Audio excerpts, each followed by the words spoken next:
जामिया कराची के करीब water corporation के साइफन 19 में मौजूद लाइनों के फटने की असल वजूहात क्या है।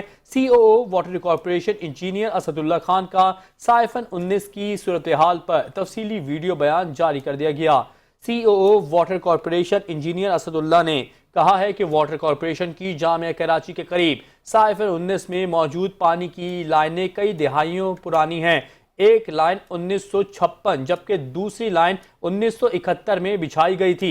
लाइनों को 69 साल और 54 साल का तवील अरसा गुजर चुका है। उन्होंने कहा कि लाइनों का मुतय्यन लाइफ टाइम मुकम्मल हो चुका है। जामिया कराची के करीब साइफन 19 में 84 इंच डाया पीआरसीसी की 2 लाइनें हैं। एक लाइन की लंबाई 16,000 फुट यानी 5 किलोमीटर है। साइफन 19 का आगाज सादी टाउन से होता है और ये यूनिवर्सिटी रोड तक जाता है। साइफन में यू शेप लाइंस के बायस पानी का दबाव बढ़ जाता है। यू शेप में बहने वाला पानी आम सीधी कंड्यूट लाइंस के मुकाबले में बहुत ज्यादा दबाव पैदा करता है। पुरानी और कमजोर लाइनें ज्यादा दबाव बर्दाश्त नहीं कर सकती।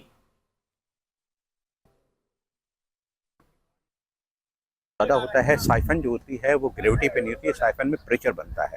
साइफन यू शेप में होता है, तो यू शेप में जब पानी आता है तो उसका प्रेशर जो है वो नॉर्मल कंडूस से ज़्यादा होता है। ये टेक्निकल चीज़ें हैं जो शायद मेरे दोस्त न समझ सकें। अगर वो साइट पर आएंगे, कल मैं उनको लेकर आऊँगा, दोबारा इस पर हम डिस्कस करेंगे। हम पाइप के अंदर भी चले जाएंगे, पाइप के अंदर की कंडीशन भी दिखाएंगे उनको कि पाइप जो है वो मुख्तलिफ जगहों से क्रैक हो चुका है इस वक्त। लेकिन हम अपनी और मेरी टीम इस वक्त मौजूद है यहाँ पे जो काम कर रही है।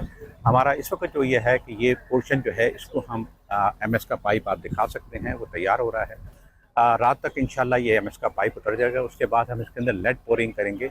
लेड पोरिंग का मैं पहले भी आपको बता चुका था कि दोनों तरफ जो है वो तकरीबन 4 टन जो है वो इसके अंदर लेड जो है वो पोर किया जाएगा, जिसको आप सीसा कहते हैं उर्फ़ आम में। उससे ये हम इसको फिलिंग करेंगे, उससे इसकी फिलिंग करेंगे और वह जब आप आके देखेंगे वो 300 डिग्री के ऊपर उसको हीट किया जाएगा। हीट करने के बाद जो हमारी टीम हमेशा ढाबे जी पे काम करती है, वो टीम वहाँ से ढाबे जी से आ चुकी है। वो इस वक्त बैठी हुई है यहाँ पे, लेड यहाँ पे मौजूद है।